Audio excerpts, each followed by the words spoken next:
Now we're going to go ahead and discuss the top 3 Mexican boxers of all time. All right. So, Sam, give me your number 3. Who is your number 3 guy? My number 3 guy is Eric El Terrible Morales. Ooh, talk to me. The reason I got him as number 3 is because he did in one moment that other boxers couldn't do. Yeah. When Junior Jones was champion, he beat Barrera, and Morales beat Junior Jones. He beat a prime Manny Pacquiao. That's true. He beat a prime Manny Pacquiao, and he gave us one of the greatest wars that we saw against 2 fighters when he would fight. He fought, I think, 3 times against Barrera, and I was just looking at his history, man. The guy was he's an amazing boxer, and I remember seeing him when he started in Azteca. When a lot of fighters from Mexico start out, and that guy, for me, in my opinion, is one of the top Mexican boxers of all time. I couldn't disagree with you anymore. Man, I just have so many memories watching him in those big old epic battles, especially with Pacquiao. I know Pacquiao got the best of him towards the end. Yes, but you could ask Pacquiao what were his greatest battles. Morales is definitely up there. And, that was like the most fun time in the early to mid 2000s of these lightweights just duking it out. And it was just constant face-to-face brawling. I mean, there was no defense whatsoever. So I like your number 3 pick. Yes. How about yours? What's your number 3? All right, so my number 3, I'm going way back. I'm a historian by nature. I teach history, so I love to give little history lessons to where most people would not follow. So I'm going to go to probably the guy that put the Mexican boxing style on the map. Hey guys, Trey here. If you love today's controversial episode and you want to see our channel grow, please drop a like, subscribe, and also comment. Sam and I are always going back and forth with those commenters on our controversial topics and opinions, and we love it so much. So go ahead and hit that like button, hit that subscribe, most importantly, so our channel can grow and we can give you guys the best content as possible. Sam and I were always uploading multiple videos a week, and we want to continue doing that, and we need your help. So go ahead and subscribe, guys, and most importantly, like I always say, don't forget to stick and move, baby.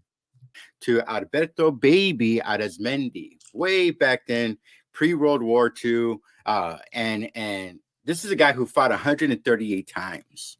Okay.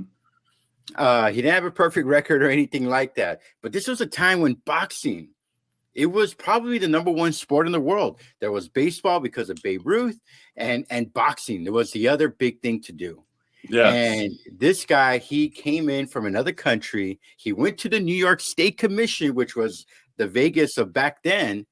And he kind of was a media darling in a weird way. I mean, this guy, he has, for his notable wins, probably the 2 most notable wins was him defeating Henry Armstrong, who many people have considered a top 5 boxer of all time. And he beat him twice. He beat him twice back to back. So for me, I have him number 2. I'm sorry, my number 3 greatest Mexican boxer, because he brought attention to the Mexican fighting culture that we all love and respect today. Yes. That guy is my number 3. I think ESPN had him. I mean, the guy he defeated, Henry Armstrong, ESPN had him, I think, number 2 of all time, and Bert Sugar had him number 3 or something like that. So this guy, he fought many wars, and that's why he's my number 3. Wow. Good pick. I would never thought of that. Yeah, well, yeah. Okay, cool. So tell me your number 2. My number 2 has to be Salvador Sanchez. Salvador Sanchez, at his young age, he pretty much started the whole Puerto Rican-Mexican, war rivalry. Right. And when he fought with Fredo Gomez, and that was like an epic, fight. And I mean, it's still being watched till today. he fought Danny Little Red Lopez and just Right. completely put on a schooling. He beat the professor, Asuma Nelson. Right. And, Right. That's right. he died at a young age at 23, but his boxing IQ, his style, everything that he's done that I've seen is just, I could imagine, I can't even imagine the potential, of what he could have become if he would have lived another, if he would have at least done his whole career to the age of 35 or something. But I have him as my number 2 best, boxers of all time, Mexican boxers of all time. I have many memories I have more memories about who he was than I ever saw from watching from him. I mean, this guy is borderline folklore, not even to Mexican boxing fans and historians, but just in general. I think Mike Tyson even said that he was the best boxer he ever saw. Yes, exactly. Yes. And I don't know, man. Roy Jones said the same thing. Skill-wise was a guy by the name of Salvador Sanchez. See, I don't know who Salvador Sanchez is. That's right, because you're not that big of a boxing fan like I do. Mantequilla. But I don't see. Who's the best boxer? Salvador Sanchez. I think Sanchez is hard to beat. He's one of those guys with Sanchez. This is made him really special. If you're a halfway fighter, decent fighter, you might last the distance. As good as you are, the greater you are, the more he kicks your ass. He fights right above the level of the game that he's fighting. If you're gonna ass killer, he's gonna fuck you up. He's just above everybody else. Monster!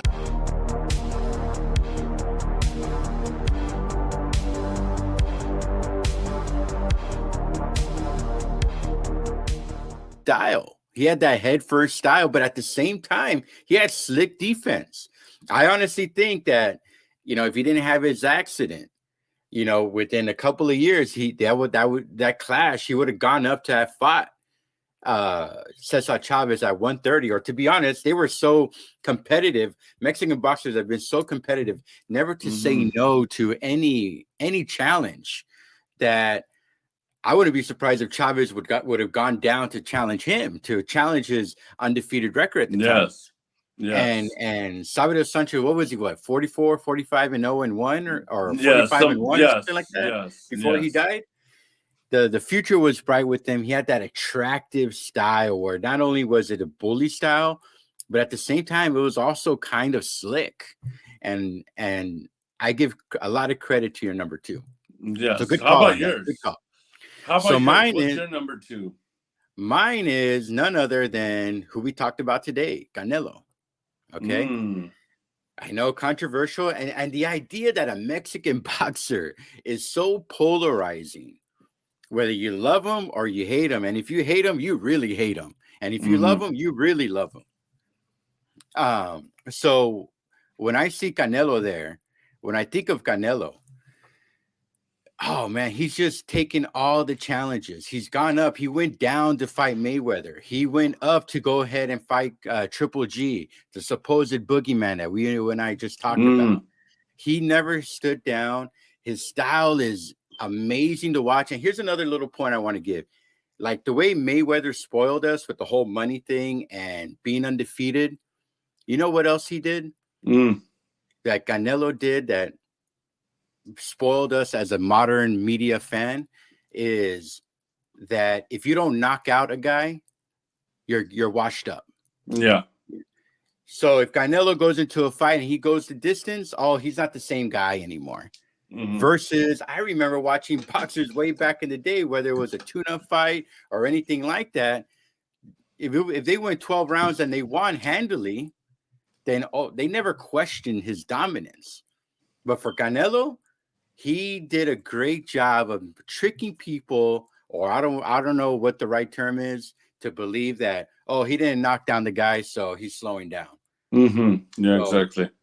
He changed boxing. Like he took the baton from Mayweather and he ran with it, as we mentioned on the podcast earlier, and that's why he is my number 2.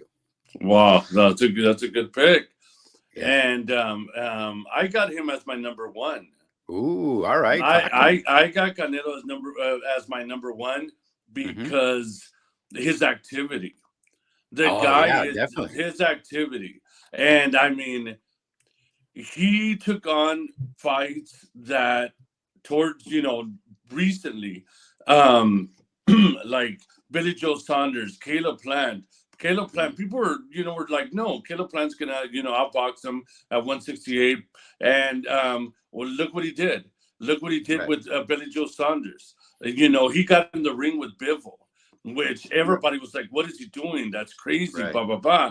The whole thing. I got him, being a unified champion, fighting Mosley, fighting Cotto, and it's just his charisma, everything that he brings to the table, but mainly is his activity. I mean, the guy, when he fights, everybody watches. And that's true. That's true. And he signing a 3-fight contract to fight. Now he's going to fight Jermell Charlo. Then hopefully Benavidez and Spence or whoever's going to fight. But I mean, the guy is still fighting, right? And whatever happens in the next year or two, the guy has cemented his place as being, in my opinion, the greatest Mexican fighter so far. I cannot argue that point. I will say this: boxing has a sorry ass history. Sorry for the bad word. A sorry history of sometimes forcing the legacy guy to pass the baton. So what I fear in this PBC thing, whether it's with Charlo or Benavidez or Boo Boo or whoever he's going to fight in these 3 fights, I have a feeling that if he goes a distance with one of them, that they're going to give the scorecard to the other guy, because they want that Benavidez or Charlo or whatever to be the next face because they're younger. They did that to Pacquiao. They did that to De La Hoya. They did that to Roy Jones. Well, Roy Jones got knocked out. But I just have that feeling that in these next 2 to 3 fights that something shady is going to go on. And here's the other thing. He's so polarizing that people are going to be like, well, that's what he gets for Triple G. Like he has something personally to do with that. So for me, I love your number one. I couldn't put him here, but I will say this. If he does go 3-0 or 2-1 with that controversial loss at the end or something like that, I have no problem him being number one all time for sure. Okay, so my number one is none other than the cliched pick, Julio Cesar Chavez. I mean, for me, he's an icon, especially for our culture here in the South Texas Mexican border. I mean, I grew up hearing about this guy. I watched all his fights from the late 80s and on to the 90s and everything, even his controversial fight with Whitaker, which you and I will do an episode on eventually. But this is the guy who in 89 fights in a row and never even hit the canvas one time. I mean, whether you want to say, well, he was fighting tomato cans early on in his career or not, look, just like the way I said with Baby on my number 3 pick, they had to fight 5, 6, 7, 8, 9 times a year just so they can make it a living. So you know what that tells me for Baby and Cesar Chavez during this time? That boxing was a year-round fight. I don't even want to say sport. It was their life. So after his bout, he goes right into training. He doesn't go on vacation and go golfing or go out with family. He has to go back to running the hills of Sonora, Mexico. So to me, the fact that he came in, became the face, he had his revenge against Meldrick Taylor, the iconic, and then even when he was slowing down, he still goes all the way up to 140 to fight De La Hoya twice. And was he outmatched? Absolutely. But at the end of the day, I don't know if it's a Mexican champion mentality, but you always go to the challenger. And everybody that you and I chose, from Morales to Baby to Canelo to Julio, they always did that. Yeah, exactly. So, 100%. any final words? Any final words? I give credit to your number one pick because of same thing with Canelo. It was the activity, man. I mean, it was the activity. He fought Pernell Whitaker. He fought Meldrick Taylor, which at the point at that time, I remember reading the magazines. Meldrick Taylor being the fastest boxer, you know, at that time. You know, a champion, defeating Roger Mayweather twice. That's right. I was gonna. That's right. He did. Yeah, fighting Hector Camacho, a good Hector Camacho, and just everything he's done.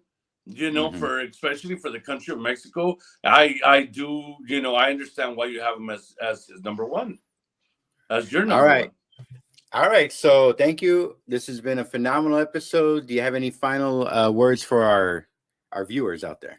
No, to you know, to like and subscribe our channel. We're gonna be putting out content. If y'all have any ideas, let us know in the comment section. You know, fantasy fights, whatever it is, or you know, fights in the histories. We'll watch it and we'll give our take on it. Absolutely, man. So yeah, exactly what Sam just said right here. Follow our Instagram, follow our TikTok. We have all the links on the bottom. Leave comments. We'll respond to as many as possible. And just like you said, give us some ideas of fights you want us to review and break down, and we'll definitely do that. So thank you guys very much. Sam, thank you for everything. Until next week. And all right, guys. So we'll see you tomorrow, or we'll see you next time. Yes. I am the greatest. I wish I was 50 years younger and I'd kick